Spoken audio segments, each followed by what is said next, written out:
He is known for his conversion to Catholicism in 1914 and subsequent renouncement of Christianity in the early 1920s.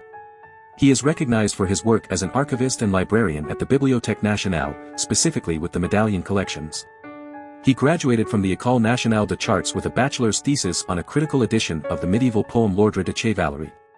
His name is Georges Bataille. Georges Bataille, born into a middle-class family in Billom, France, seemed destined for a life of religiosity. Raised in a devout Catholic household, he even contemplated becoming a priest and briefly attended a Catholic seminary. However, fate had other plans for him. Bataille's thirst for knowledge and a desire to support his mother led him to abandon his religious pursuits and seek a different path. After completing his education at the École Nationale de Chartes in Paris, where he specialized in medieval literature, Bataille found himself drawn to the world of archives and libraries. Although he worked at the Bibliothèque Nationale, his true passion lay in exploring the depths of human existence and challenging conventional notions of reason and philosophy. It was during this time that Bataille encountered Lev Shestov, a Russian existentialist who would profoundly shape his thinking. Shestov introduced him to the works of Friedrich Nietzsche, Fyodor Dostoevsky, and Plato, providing him with a philosophical foundation that would guide his future endeavors. Georges Bataille, a philosopher heavily influenced by Hegel, Freud, Marx, Marcel Mauss, the Marquis de Sade, Alexander Kojève, and Friedrich Nietzsche, was a complex and enigmatic figure.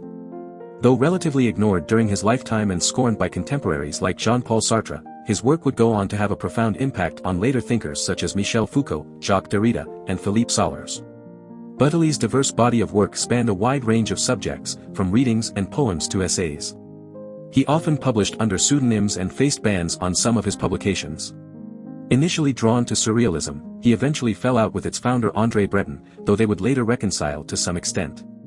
Bataille was also a member of the influential College of Sociology and was fascinated by human sacrifice, even founding a secret society called Asophael, symbolized by a headless man.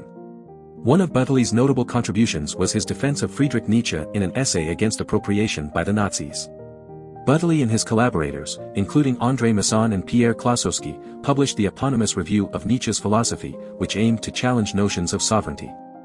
They sought to explore an anti-sovereignty that questioned established power structures.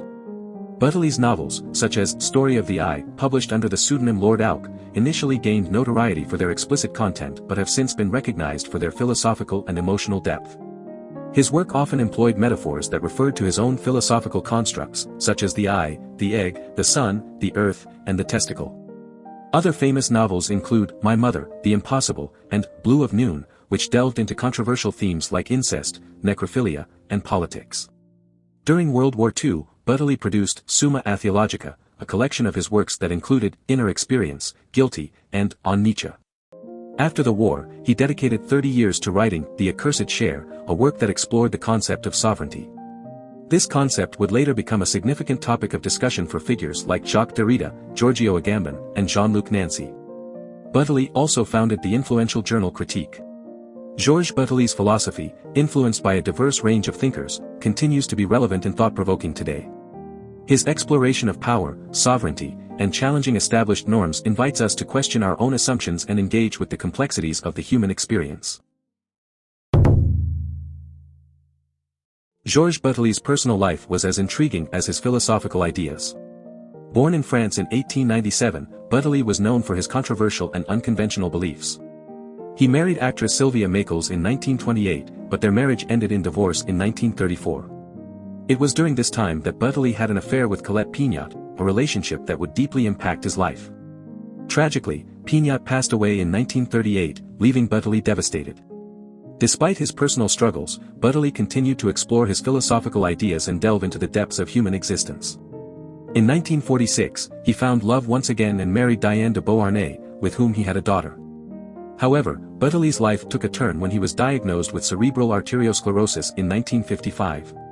Although he was unaware of the severity of his illness, his health began to deteriorate. Despite his declining condition, Bataille remained committed to his intellectual pursuits until his death on July 9, 1962. Throughout his life, Bataille held firm to his atheistic beliefs. Rejecting traditional religious ideologies, he questioned the existence of a higher power. This atheistic stance shaped his philosophical perspectives and influenced his exploration of taboo subjects, such as violence, eroticism, and the limits of human experience. In a world where religion often provides a sense of purpose and morality, Bataile's atheistic philosophy offers an alternative perspective. It encourages individuals to question established norms and beliefs, to seek meaning and fulfillment within themselves and their experiences. Bataile's rejection of traditional religious frameworks challenges us to examine our own beliefs, to confront the complexities of existence, and ultimately, to find our own personal truths. Do you want to explore more philosophers? Who do you want to see featured next? Subscribe and leave a comment below to let me know. I'll see you in the next video.